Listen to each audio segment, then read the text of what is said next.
Ooh, welcome back to my channel, sports fans. Okay, let's get into this right here. Well, there you have it, folks. The gambling script exposed by the NBA, right? And we're going to expose this gambling script that they got going on. I talked about this in many videos, and it's the reason why, we see in some of these games, some of these, what do you want to call them, phantom calls, or, and we just ain't beating up on the NBA. We're talking about these sports leagues as a general, in general, who lobbied to have sports gambling legalized, right? So I'm just trying to tell you, that's why we see funny business in the NBA, the NFL, in these different sports leagues all the time, right? We're going to go over that, and we done brought you some of this evidence right here. Like I said, I was going to bring you because everybody's scared to bring it out, right? Because nobody wants to come to the grips that the NBA is rigged and fixed and scripted. They don't want to come to those grips, right? Because they don't want to get dinged on their channel.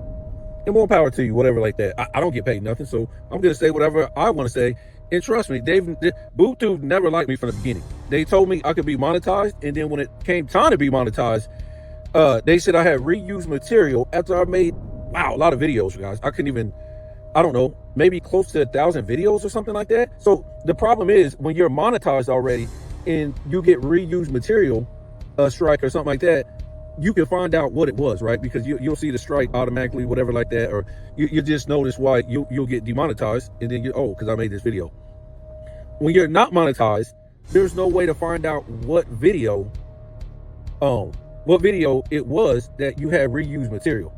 And reused material is basically, they're saying that yes, you can use somebody else's video, but they're trying to say you got to make it like yours and your kind of way, or whatever the nonsense. It's reused material, period. I mean, but I would have to delete my whole channel to find out basically now where the video was, because they don't tell you, like I said, if you're not monetized yet, you're just guessing or whatever like that. So I don't even care. Most of these people, they've shown me they're only in it for the money in the first place, because now they can only say and do certain things.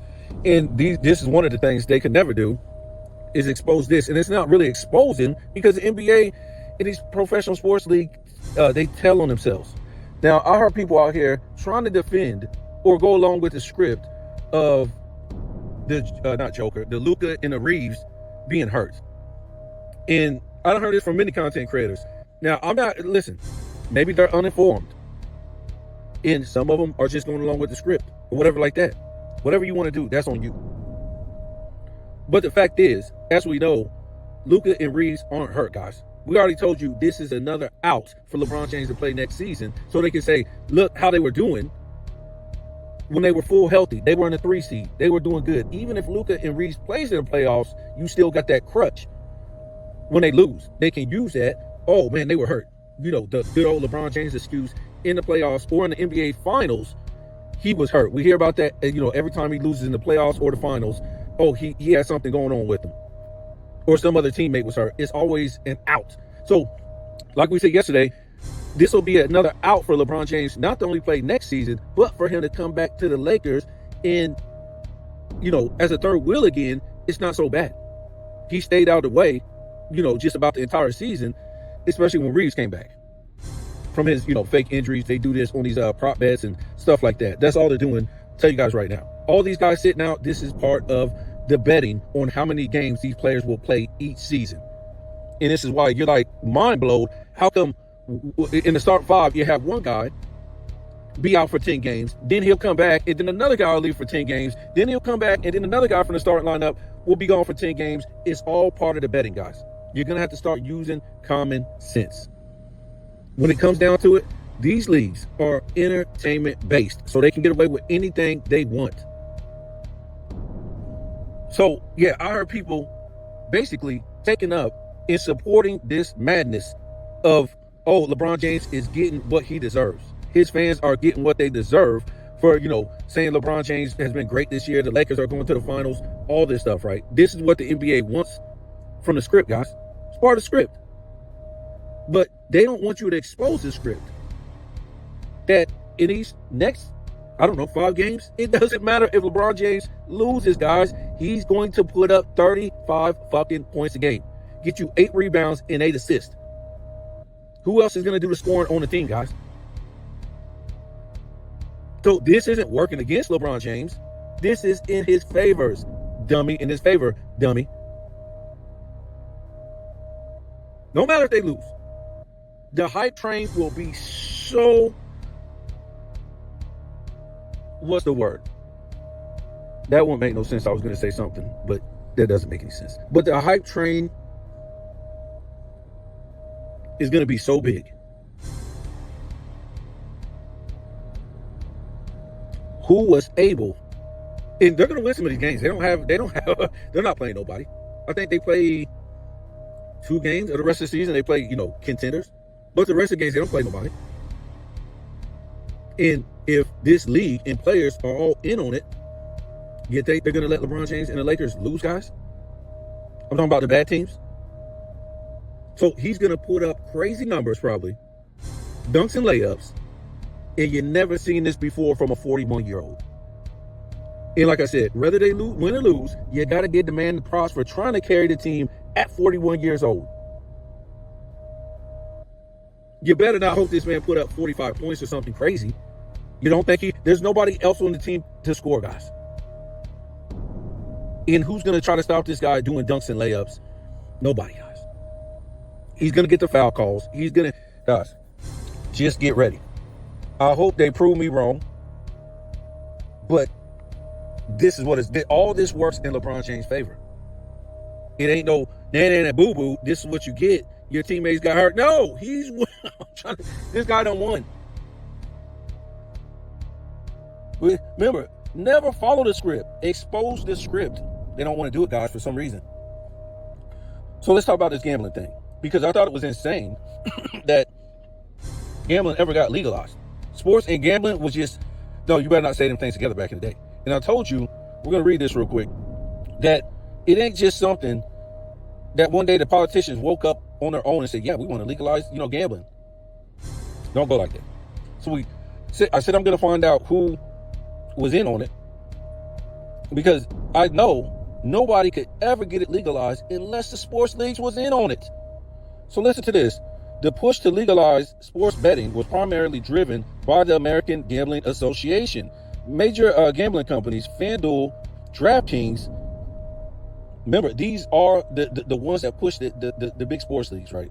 We'll get into that in a minute. And later, professional sports leagues like the NBA and MLB, which sought to shape legislation. New Jersey officials also heavily lobbied to overturn the federal ban. Listen to this.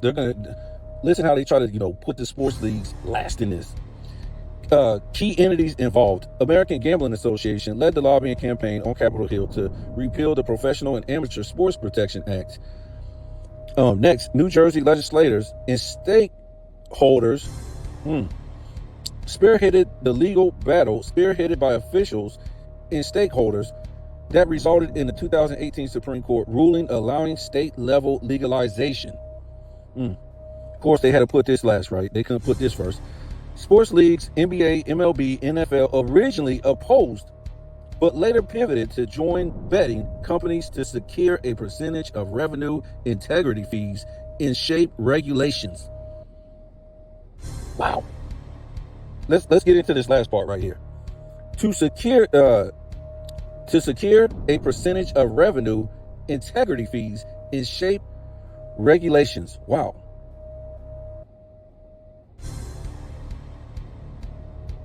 So we'll get into that right now, and we'll get into how much the NBA and these professional sports leagues are making. We'll just stick with the NBA because we're talking about them. But it's not too far off for these other sports leagues too, of what they're doing. The NBA is projected to, I think this was last year because they don't have the numbers for this year. The NBA is projected to generate over 160, projected, guys. It could be way more. They're not ever going to tell you. Remember, these sports leagues will never pay taxes, and that's just how it is, guys. They know how to wiggle around all that. I already know. If you want to fight me for that, good for you. The NBA is projected to generate over 160 million per year. That's not 160 million, it's over, so it could be 500 million. It could be $1 billion. In combined incremental revenue from sports betting through partnerships. Advertising and data product licensing as early as 2025, while the NBA initially pushed for a 1% integrity fee on all bets placed. Wow. They have primarily secured revenue through sponsorship deals and data partnership with gambling operations rather than statutory fees in most states. So it goodness gracious, man. Gambling and revenue and integrity fees. The integrity fee asks, and then it says the NBA originally requested a 1% fee on total amount wagered from state governments as a compensation for fee in property usage, actual revenue sources rather than a direct 1% fee. The league generates income via partnership with gambling operations like FanDuel and DraftKings. Even more than that, guys. They just put the big names out there. Named official partners in 2021. I didn't even know it was legal. How were they partners then? In deals with companies like Sports Radar. I'm trying to take, these are just the ones I mentioned, guys, which is reported worth over $250 million to the league. Total impact, gambling league sponsorships in partnership contribute significantly to the NBA total team revenue, which exceeded $11 billion in 2024, is projected to reach $14 billion in 2025. Industry value in 2025, legal sports betting revenue hit a record $16 billion nationally, and the NBA is considered the second highest grossing sports league, betting behind the NFL. I don't think we need to go into this. Let me see. Lobbying and control. The NBA maintain that it should have a say in what types of betting are allowed on its game. Of course, because if you're rigging it up, pushing to eliminate wagers that can be determined by one single game, whatever, NBA. I'm not going to keep, you could read about this all day. It's not important. It's just, some surface-ish. But this is where we are, guys. If you think for 1 minute that the NBA and any of these sports leagues are on the up and up and they're not out here acting and throwing games, and that's why you have all these fake stand-in referees, I just don't think this could happen back in the 90s with those type of referees. They're different, guys. And the coaches and the players, it just ain't far-fetched in this league where everything is uniform. They're not real head coaches because they all got to play the same style of basketball to keep LeBron James in and to bring in players who don't have to have real fundamentals. They just have to be able to sit around three-point line and hit. And, they can control. We've already seen this before. If you look it up, they have something in the arena that can control the ball into the basket. They also have magnet rims. We all know that. So it's a big thing, guys. And we talked about yesterday, LeBron James' career being what I think been associated and scripted with gambling for a long time, guys. Then we talk about him losing in 2004. You can't even lose with that team in the Olympics, guys. Him not making the playoffs the first two seasons. Him get swept in 2007. That's not even possible, because just about every team that plays San Antonio in the NBA Finals didn't get swept. And he had a pretty decent team to get swept. If he got swept in the NBA Finals, then the whole damn East is trash that he played against. And we know, yes, it was down, but it wasn't trash like that. It didn't him, dude, you can go through every single year, really. 9, 10, 11, the way he lost like that. And then, it just goes on and on. We talked yesterday, him getting swept by Joker having no help. And him getting gentleman swept last year. He lost 3-1. Lakers at 5 or 4-1. So, and I'm talking about the amount of help he had. We talk about, okay, if he lost, you shouldn't have lost like that. Remember, he never went to a game 7 in all 6 finals series losses. How is that possible?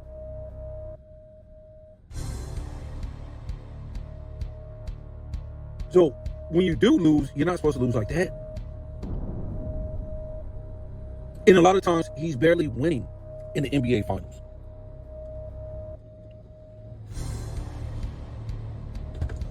And the fact that he's had this hype machine behind him for so long, for literally losing, guys. How do you lose this much and they're still behind you? It's not even possible. How are they still behind you all your career and you do nothing but dunks and layups at a high level? Can't shoot the mid-range, can't shoot threes, can't get in paint work. Don't play defense. What?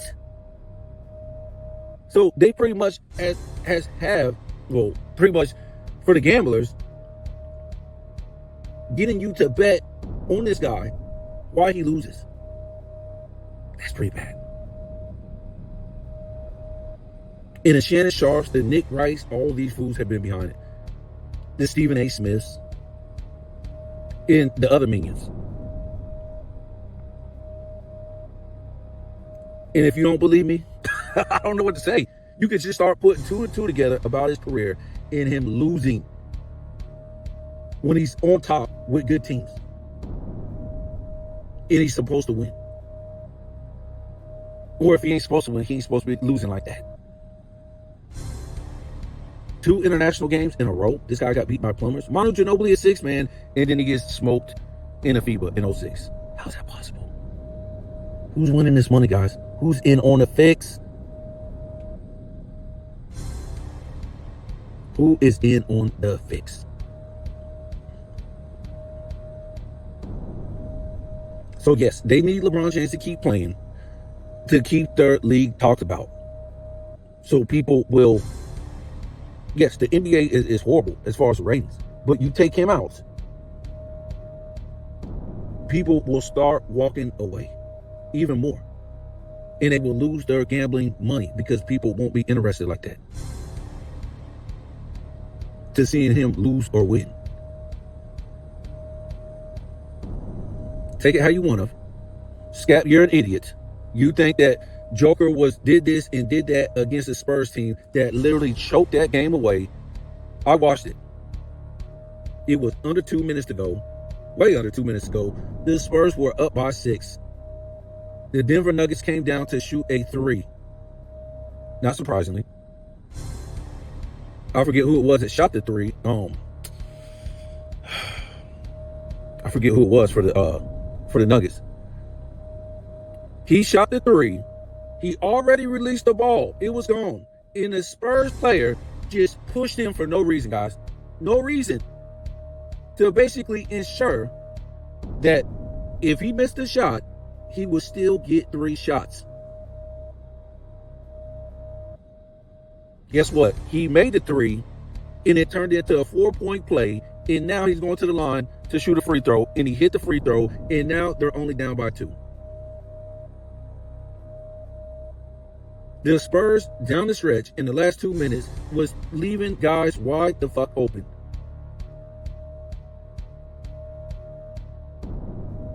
Joker shot a shot over Wemby. Now, I think they were up by 2, or they were down by 2. I think they were up by 2. The Nuggets were. And you remember that shot the Joker took over AD, but it was at the 3-point line in that game when Joker shot it over AD, and it was a fall away shot, impossible. And Joker hit it. I think it was in the playoffs or whatever. Joker shot that same shot, but it wasn't from 3. Right over Wemby. I don't know how the hell he seen a basket over Wemby's outstretched arms. And you can see, well, I didn't see it initially because, it just happened so fast. I was just like, yeah, Joker hit that. An impossible shot. But when they showed the replay and they slowed it down, you could clearly see that that shot was off. It was offline with the basket. And at the last minute, well, I won't say last minute, whatever, but you could see it being pulled in line with the basket, magnet rim style, or however they do it, and it went in.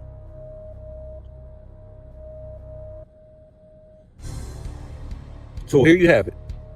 They can control the over and under and the prop bets and make even more money because they're the ones who are the actors in controlling the games via the refs, via the magnets, via this, via phantom fake foul calls, fake injuries, all this, guys. It's not just the NBA saying, "Oh yeah, we're getting our percentage for you using our game." And you partnership. No, guys, these guys are making crazy jack off of everything. everything. And they can't tell me nothing less, because it ain't nothing but funny shit going on in the games that make no sense.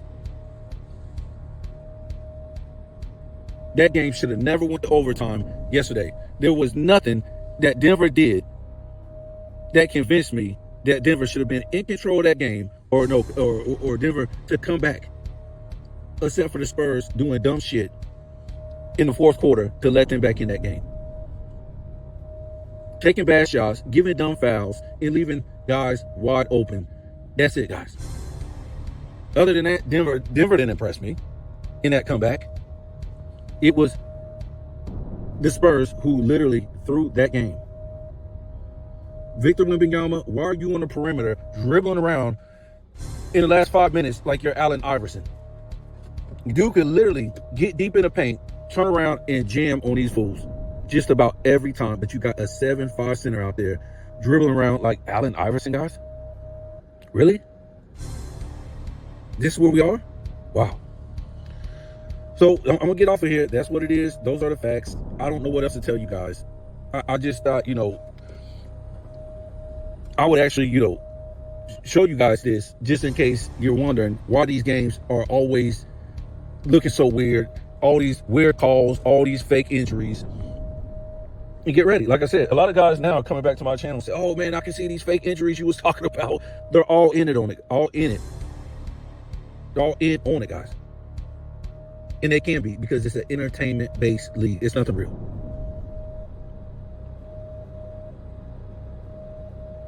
And we should have seen this when they start just like devaluing their league and taking certain things out. You should have seen it then. But if you want to still be blind to the facts, that's fine. But again, look for the script to unravel. Their scripts are so bad now, you can't even, it's just pitiful. From them faking injuries in the playoffs so another team can move on, or, they make money off of that too, because there's bets and all kinds of different things on whatever. It's not about winning no more, guys. It's about money.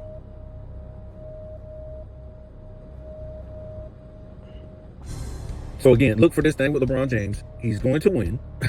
He's the number one scorer on the team now. He's going to be putting up 30 and 40 points a game like it ain't nobody's business. And it don't matter if they lose. He's 40 years old. He has no help. And going into the playoffs, this will fuel. Oh, you better hope Reeves and Luka really come back. Because if he's putting up 40 in the playoffs, or 30 and 40 in the playoffs, it's really going to be bad. As far as the so-called haters that want him to retire, the media will eat this up. A 41-year-old putting up those type of numbers, him being left with all the duties, and everybody putting everything on a 41-year-old player's back. No other player at 41 had to endure this type of, what do you want to call it?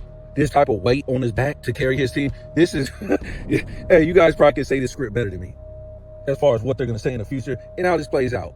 So the whole thing about I've been hearing, oh, this is what LeBron James gets. This is karma coming back to him. No, guys, this shit is going in his favor. It's not going against him. He's not there to win. He's never been there to win. He's been there to lose and win on the other side of betting his entire career. You lose if you think this goes against him, guys. That Reeves and Luka faked the fucking injury. So there you have it, guys. Nobody else is going to expose this because money is involved. And, people act like they need the authorities and Boss and Mazza and all these people to tell them reality. We don't need that, folks. All we got to do is start putting 2 and 2 together as an investigator would. And those are the facts that you came up with. It doesn't matter what somebody else who says I'm the authority came up with. Who gives a damn what they say? They're not the authority. They just say they're the authority. You can be your own authority. And that's why the world is crooked and why it's ran like it is, because we have these fake authorities out here. Be your own authority. Use your own brain. Use your own common sense. And this is what's going on, guys.